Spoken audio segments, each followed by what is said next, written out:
আসসালামু আলাইকুম ওরহমতুল্লাহি ওবরকাতু।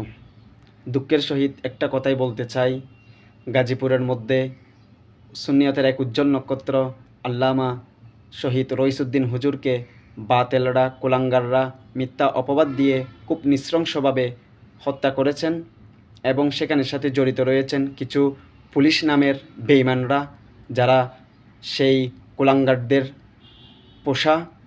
যদি পোষা না হতো তাহলে সঠিকভাবে তারা তদন্ত করত, তদন্ত না করে হুজুরকে এভাবে কষ্ট দিয়ে পরপারে চলে যেতে হতো না। তো আসলে একটাই চাওয়া, খুব দুঃখের বিষয়, আল্লামা শহীদ রইসুদ্দিন হুজুরকে যারা মিথ্যা অপবাদ দিয়ে নৃশংসভাবে হত্যা করেছেন, সেই কুলাঙ্গারদেরকে, সেই জালিমদেরকে সঠিকভাবে বিচার করে বিচারের আওতায় এনে তাদের ফাঁসির রায় দেওয়া হোক, তাদের ফাঁসি চাই।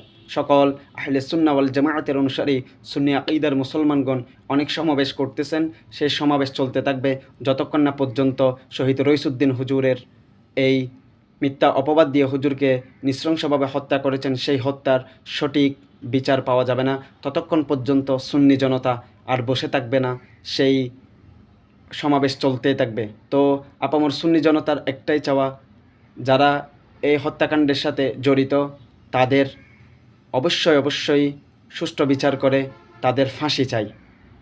আমাদের একটাই চাওয়া, তাদের যেন ফাঁসি হয়। তো সবাই সব জায়গা থেকে ঐক্য গড়ে, সবাই সব জায়গা থেকে এটার হুঙ্কার গড়ে তুলুন এবং সেই বাতিলদের, সেই কুলাঙ্গারদের, সেই জালিমদের ফাঁসি চান।